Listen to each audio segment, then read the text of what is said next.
खबर आपको दिल्ली से बता दें, सेवा तीर्थ में हुई मोदी कैबिनेट की पहली बैठक। अब केरलम के नाम से केरल जाना जाएगा। मोदी कैबिनेट ने नाम बदलने की मंजूरी दे दी है। इंफ्रास्ट्रक्चर रेलवे परियोजनाओं के लिए 12,236 करोड़ रुपए मंजूर किए गए। केंद्रीय मंत्री अश्विनी वैष्णव ने बैठक में हुए फैसलों की जानकारी साझा की।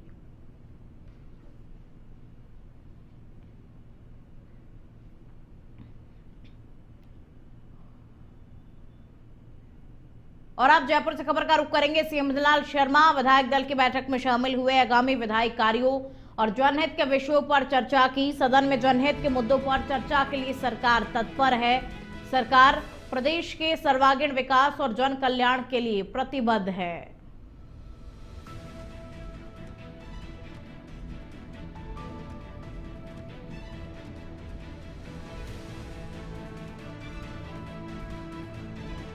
पीएम मोदी के 28 फरवरी के प्रस्तावित दौरे को लेकर तैयारियां जोरों पर है, जिसे लेकर मुख्यमंत्री भजनलाल शर्मा अजमेर पहुंचे, जहां उन्होंने कायड स्थित विश्राम स्थली पहुंचकर सभा स्थल पर चल रही तैयारियों का विस्तृत निरीक्षण किया।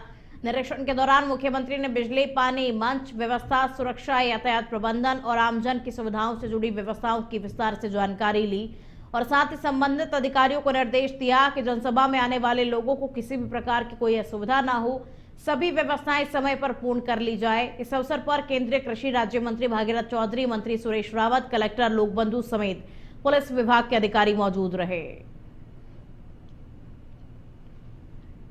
मुख्यमंत्री योगी आदित्यनाथ के सिंगापुर दौरे के दौरान उत्तर प्रदेश सरकार की निवेश प्रोत्साहन एजेंसी इन्वेस्ट यूपी और सिंगापुर कोऑपरेशन एंटरप्राइजेज के बीच अहम एमओयू पर हस्ताक्षर हुए हैं। ये समझौता उत्तर प्रदेश में संस्थागत क्षमता, नीतिगत ढांचे और औद्योगिक इकोसिस्टम को मजबूत बनाने की दिशा में बड़ा कदम माना जा रहा है। इसके तहत तकनीकी सहयोग, ज्ञान आदान प्रदान, ट्रेनिंग और कैपेसिटी बिल्डिंग कार्यक्रम चलाए जाएंगे। शहरी नियोजन, डिजिटल गवर्नेंस और लॉजिस्टिक जैसे क्षेत्रों में सिंगापुर के अनुभव का लाभ प्रदेश को मिलेगा।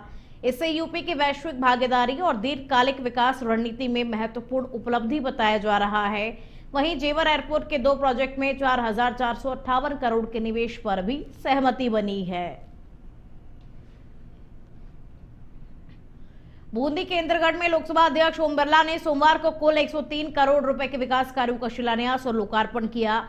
इनमें प्राचीन मां बीजासन मंदिर में 18 करोड़ रुपए की लागत से बनने वाला रोपवे और 62 करोड़ रुपए की लागत से निर्मित बासीदेई खजूरी करवर इंद्रगढ़ सड़क शामिल है। ओम बिरला ने बताया कि सदियों से आस्था का केंद्र रहा मां बीजासन मंदिर हाड़ौती सहित पूरे प्रदेश और देश के श्रद्धालुओं के लिए एक प्रमुख धाम है। तो वहीं रोपवे के निर्माण से बुजुर्गों, महिलाओं और दिव्यांग श्रद्धालुओं को बड़ी सुविधा मिलेगी। और साथ ही कहा कि अभ्यारण्य क्षेत्र में होने के कारण विकास कार्यों में पर्यावरण संतुलन का विशेष ध्यान रखा गया, जहां रोपवे से श्रद्धालुओं की संख्या बढ़ने के साथ स्थानीय व्यापार और रोजगार को भी बढ़ावा मिलेगा।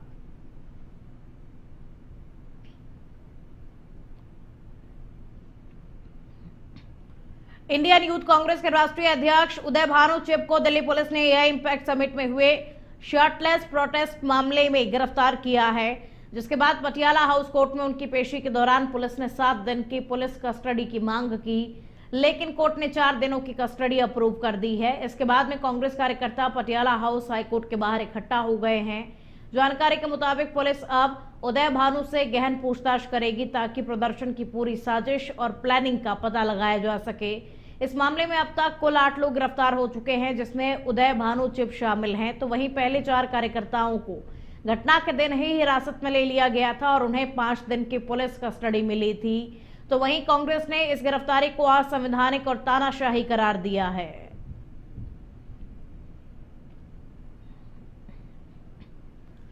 सवाईमाधोपुर में एसीबी ने दूसरे दिन भी बड़ी कार्रवाई को अंजाम दिया। टीम ने कार्रवाई करते हुए पंचायत समिति सवाईमाधोपुर के ब्लॉक विकास अधिकारी जगदीश प्रसाद मीणा को 1 लाख रुपए की रिश्वत लेते रंगे हाथों गिरफ्तार किया है। आरोपियों ने शिकायतकर्ता और उसके 2 साथियों से बीपीएम पद से कार्य मुक्त न करने और लंबी यात्रा भत्ता और अन्य बिल पास कराने के एवज में प्रत्येक से 1 लाख रुपए की रिश्वत मांगी थी। मंगलवार को एसीबी ने जाल बिछाकर वीडियो को ट्रैप किया। गौरतलब है कि सोमवार को भी सवाईमाधोपुर के गंगापुर सिटी में बीसीएमएचओ बत्तीलाल मीणा को 25,000 की रिश्वत लेते गिरफ्तार किया गया था।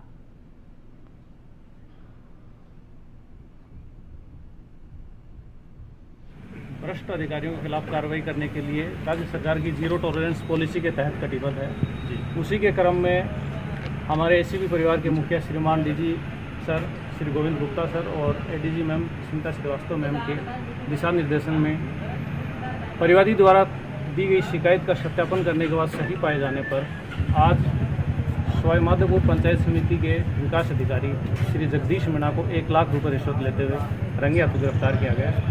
उनके पास वीडियो के साथ साथ जिला परियोजना प्रबंधक, जिसको डीपीएम कहते हैं, डीपीएम का भी अतिरिक्त चार्ज था।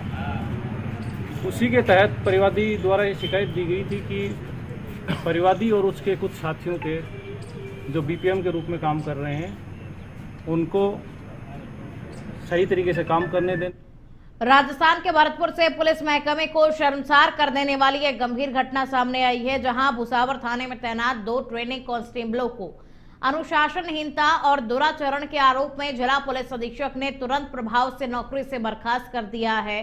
आपको बता दें कि इन दोनों पुलिसकर्मियों पर आधी रात को एक युवती को थाने लाने और उसके साथ में अभद्रता करने का गंभीर आरोप है कि इन दोनों कांस्टेबल ने 23 फरवरी की रात करीब 12 बजे एक युवती को थाने लेकर आए, जिसका वीडियो सामने आने के बाद एसपी दिगंत आनंद ने ये कार्रवाई की है। तो वहीं घटना का वीडियो बनाने वाले युवक के साथ भी पुलिसकर्मियों ने मारपीट की और मोबाइल भी छीन लिया था।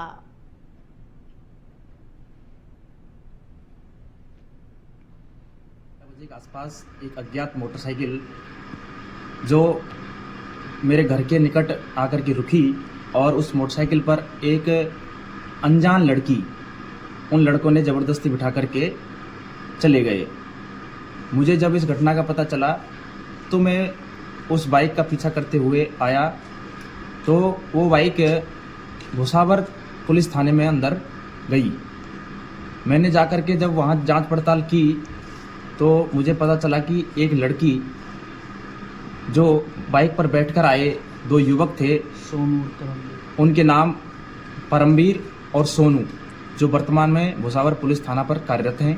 भुसावर थाने पे अटैच 2 रिक्रूट कांस्टेबल ट्रेनी, जिनमें से एक का नाम सोनू कुलदीप, दूसरा का नाम परमवीर है, उनके खिलाफ दुराचरण का एक मामला सामने आया था, जिसमें प्रथम दृष्टया जो गोपनीय रिपोर्ट मार्फत एसएचओ और सीओ प्राप्त थी, उससे स्पष्ट तौर पे नैतिक पतन और पर्यवेक्षण अवधि के दौरान फोर्स के अनुसार कार्यप्रणाली न होने का सीधा संकेत मिले थे। इस संबंध में जांच की औपचारिकता करने का कोई। लखनऊ के पूर्वांचल एक्सप्रेसवे पर डबल डेकर बस हादसे ने सिस्टम के गंभीर लापरवाही को उजागर कर दिया है। सांप की तरह लहराकर पलटी बस में 48 सीटों की क्षमता के बावजूद 150 से अधिक यात्री भरे हुए थे। हादसे में 5 लोगों की मौत हो गई और 45 लोग घायल हो गए और जांच में ये सामने आया कि बस में अवैध रूप से सीटों को स्लीपर में बदला गया था और पीछे का हिस्सा भी नियम विरुद्ध बनाया गया था। बस के 67 चालान पहले ही हो चुके थे, जिनमें ओवर स्पीडिंग भी शामिल है। पुलिस ने ड्राइवर और मालिक पर मुकदमा दर्ज कर फरार चालक की तलाश शुरू कर दी है। बस्ती जनपद के परसारामपुर में फर्जी मोहर गैंग का बड़ा खुलासा हुआ है। मजिस्ट्रेट और पुलिस अधिकारियों के नाम से नकली मोहर लगाकर विकलांगता व गरीबी प्रमाण पत्र तैयार कर लोगों से वसूली करने वाले गिरोह का पुलिस ने भांडाफोड़ किया है। एसपी डॉक्टर यशवीर सिंह के निर्देश पर थाना प्रभारी विश्व मोहन राय, एसओजी और सर्विलांस टीम ने संयुक्त छापेमारी कर 2 आरोपियों रज्जन और शनि कुमार को गिरफ्तार किया, जबकि 2 बाल अपचारी अभिरक्षा में लिए गए। मौके से लैपटॉप, प्रिंटर, लैमिनेशन मशीन, फर्जी मोहर, आधार कार्ड और नकदी बरामद हुई है।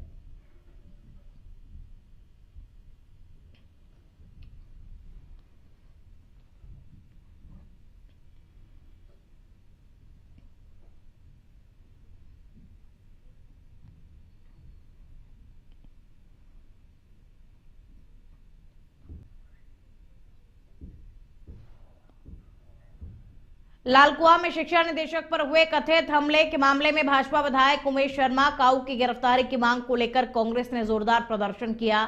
नगर कांग्रेस अध्यक्ष भुवन पांडे के नेतृत्व में कार्यकर्ता तहसील परिसर पहुंचे और प्रदेश सरकार के खिलाफ जमकर के नारेबाजी की और बाद में तहसीलदार पूजा शर्मा के माध्यम से मुख्यमंत्री के नाम ज्ञापन सौंपकर विधायक को तुरंत बर्खास्त कर गिरफ्तारी की मांग की गई। कांग्रेस नेताओं ने आरोप लगाया कि प्रदेश में कानून व्यवस्था की स्थिति चिंताजनक है और हिंसा वे दबंगई की राजनीति बर्दाश्त नहीं की जाएगी। वक्ताओं ने कहा कि यदि शीघ्र कार्रवाई नहीं हुई तो आंदोलन को पूरे प्रदेश में व्यापक रूप दिया जाएगा। उन्होंने मुख्यमंत्री से शिक्षा निदेशक और न्याय दिलाने और दोषियों के खिलाफ सख्त कदम उठाने की मांग की, अन्यथा उग्र आंदोलन की चेतावनी दी। जिस तरीके से हमने देखा कि देहरादून के एक विधायक उमेश काऊ ने जिस तरीके से एक शिक्षा निदेशक के ऊपर एक जानलेवा हमला करने का प्रयास किया और उनके ऑफिस में जाकर के तोड़फोड़ मचाई अपने समर्थकों के साथ, बहुत ही निंदनीय है, बहुत ही दुखदायी है। इस प्रदेश में इस तरीके की जो घटनाएं हो रही हैं ये चुकी है और हम चाहते हैं कि ऐसे विधायकों पर कठोर से कठोर कार्रवाई हो, उन पर मुकदमा दर्ज हो। घटना हुई है अधिकारियों के साथ मारपीट की सम्मानित सत्ता पक्ष के विधायक द्वारा, तो उसमें जो आक्रोश है पूरे प्रदेश में कि किस तरह की अराजकता हुए जनप्रतिनिधि कर रहे हैं, उसके खिलाफ ये आक्रोश हम व्यक्त करने आए हैं और हम तहसीलदार महोदय के माध्यम से ये ज्ञापन देना चाहे सरकार को कि तत्काल गिरफ्तारी हो, उन पर मुकदमा दर्ज हो। हम ये बहुत ही निंदनीय घटिया हरकत है ये। आज जो शासन में बैठे हुए हैं वो किसी को अपने घमंड में, अपने अहंकार में इतने चूर हैं कि वो आज किसी अधिकारी किसी को भी कुछ नहीं समझ रहे हैं, कहीं से न जनता को कुछ भी समझने से इनके समझ से परे है। लेकिन आज जो और अब खबर नैनीताल के लालकुआं से है, जहां प्रदेश की बिगड़ती कानून व्यवस्था को लेकर कांग्रेस के अनुसूचित जाति विभाग के जिला अध्यक्ष इंद्रपाल ने धामी सरकार पर तीखा हमला बोला। अपने कार्यालय में आयोजित पत्रकार वार्ता में उन्होंने आरोप लगाया कि हाल ही में भाजपा विधायक और उनके समर्थकों ने निदेशक प्रारंभिक शिक्षा अजय कुमार नौडियाल के कार्यालय में घुसकर मारपीट की, जिससे कि प्रदेश भर में आक्रोश है। उन्होंने इसे लोकतांत्रिक व्यवस्था पर हमला बताते हुए कहा कि प्रदेश में कानून व्यवस्था लगातार बिगड़ रही है और सत्ता के संरक्षण में अधिकारियों व कर्मचारियों के साथ दुर्व्यवहार हो रहा है। कांग्रेस नेताओं ने सरकार को विफल बताते हुए कहा कि अपराध बढ़ रहे हैं, जनता के मुद्दों की अनदेखी हो रही है और यदि स्थिति नहीं सुधरी तो पार्टी उग्र आंदोलन के लिए बाध्य होगी। कानून में कहीं पर भी मतलब जो रोसूखदार हैं उनको बचाने का काम करा है इन्होंने, और किसी को भी मतलब एक ये कहो कि हम जांच करेंगे, ये करेंगे जो भी उत्पीड़न रहा है इनके द्वारा, तो उनमें इन्होंने टाला मटोली करी। प्रशासन ने सरकार के संरक्षक में सारे। सिरोही जिले में अवैध रूप से संचालित निजी अस्पतालों के खिलाफ प्रशासन और चिकित्सा विभाग ने सख्त कार्रवाई शुरू कर दी है। पिंडवाड़ा स्थित वेद ऑर्थोपेडिक अस्पताल को आवश्यक दस्तावेज और बायोमेडिकल वेस्ट लाइसेंस प्रस्तुत न करने पर सीज कर दिया गया, जबकि रेवदर के करौटी गांव में संचालित कृष्णा हॉस्पिटल को भी दस्तावेजों के अभाव में बंद कर दिया गया है। प्रशासन ने स्पष्ट किया कि बिना वैध लाइसेंस चिकित्सा संस्थान संचालित नहीं होने दिए जाएंगे। अन्य शाखाओं और क्लिनिकों की जांच भी जारी है। इसमें जिला स्तर से कलेक्टर साहब के निर्देश पर उपखंड स्तर की एक टीम गठित की गई है, जिसमें दो बिना लाइसेंस के या बिना कोई डिग्रीधारी और झोला छाप जो डॉक्टर्स हैं उन पर कार्रवाइयाँ की जा रही है। उसी प्रक्रम में ये वेद जो हॉस्पिटल है उसके ऊपर हमने आज जांच करी। पीसीओ साहब ने पूरी डिटेल से इस पर विस्तृत जांच, जिसमें पाया गया कि ना तो उनके पास कोई वैध दस्तावेज थे और सीटी स्कैन वगैरह सारी मशीनें ऑपरेट की जा रही है, जिसमें किसी तरह का कोई ना तो दस्तावेज है ना लाइसेंस है और बायोमेडिकल क्यूसी वगैरह कोई। भरतपुर के बयाना थाना परिसर में एडिशनल एसपी हरिराम कुमावत के नेतृत्व में सीएजी की बैठक आयोजित हुई। बैठक में आगामी त्योहार होली पर शांति और कानून व्यवस्था बनाए रखने पर विस्तृत चर्चा हुई। इसके अलावा बैठक में अतिक्रमण और अन्य राज्यों से आने वाले संदिग्धों पर निगरानी करने के निर्देश दिए। तो वहीं शहर में रात 8 बजे बाद में शराब ठेका खुला मिलने और अन्य तरीके से शराब बेचने की शिकायत मिलने पर पुलिस को सूचना देने की अपील की।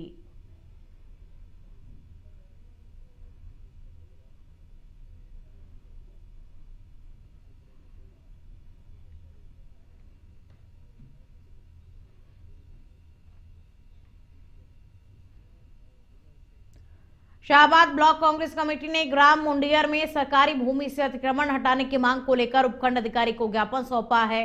ज्ञापन में बताया गया कि उप स्वास्थ्य केंद्र के लिए आवंटित खसरा संख्या 2/5 रकबा 14 बिस्वा और सरकारी भूमि खसरा संख्या 156 रकबा 1 बीघा पर कब्जा कर लिया गया है। कांग्रेस पदाधिकारियों ने आरोप लगाया कि अतिक्रमण के कारण स्वास्थ्य सेवाओं के संचालन में बाधा आ रही है। प्रशासन से 3 दिन में कार्रवाई करने की मांग करते हुए धरना प्रदर्शन की चेतावनी दी गई है।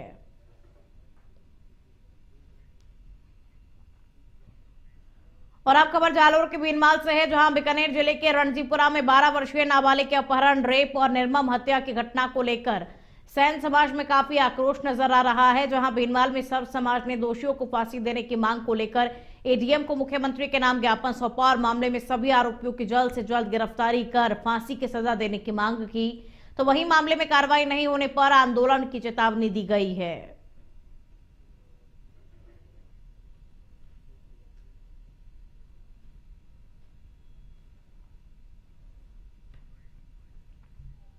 के पास एक गांव है बज्जू, वहां से सैन समाज की एक बालिका मात्र 12 वर्ष जिसकी आयु थी, वसुंधरा जिसका नाम था, वो अपना पेपर देने के लिए 8वीं कक्षा का पेपर देने के लिए घर से रवाना होती है, अपनी ढाणी से स्कूल के लिए रवाना होती है।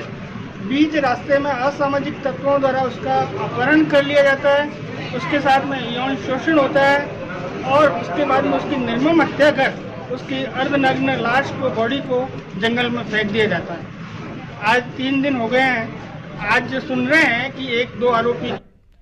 धौलपुर के कोतवाली थाना इलाके में एक दर्दनाक सड़क हादसे में 62 वर्षीय सेवानिवृत्त पुलिसकर्मी की मौत हो गई। हादसा चंबल चौकी के पास में हुआ, जहां एक अज्ञात वाहन ने स्कूटी को टक्कर मार दी। परिजनों ने बताया कि वो बाड़ी में आयोजित एक भागवत कथा में शामिल होने के लिए गए थे। कार्यक्रम से लौटते समय चंबल चौकी के समीप किसी अज्ञात वाहन ने उनकी स्कूटी को जोरदार टक्कर मार दी और इस हादसे में पुलिसकर्मी की मौत हो गई।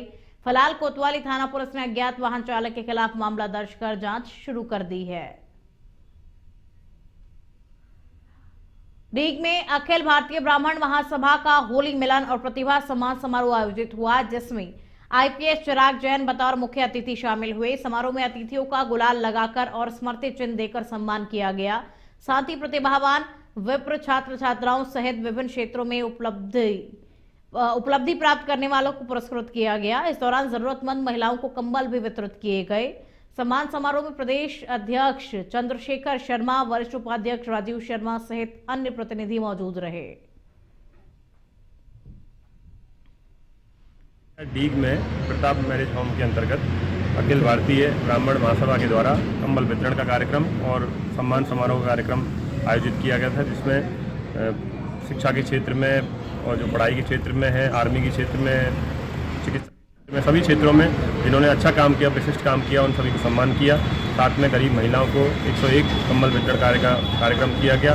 कई विशिष्ट पदाधिकारी, महासभा के पदाधिकारी इसमें सम्मिलित हुए और उन्होंने सभी को अपने सभावचीन वचन देकर सभी को लाभान्वित किया। और आगे खबरों में आगे बढ़ेंगे। अब आपको खबर सीकर से बता दें, पलसाना में ट्रैक्टर ट्रॉली पलटने से 2 श्रद्धालुओं की मौत हो गई है। 7 श्रद्धालुओं को अस्पताल में भर्ती कराया गया। अज्ञात वाहन की टक्कर के बाद में ट्रैक्टर ट्रॉली पलटी थी। पलसाना के लढ़ाना पुलिया के पास में यह हादसा हुआ। झुंझुनू से खाटू श्याम जी करीब 18 श्रद्धालु जा रहे थे जिस वक्त यह हादसा हुआ है।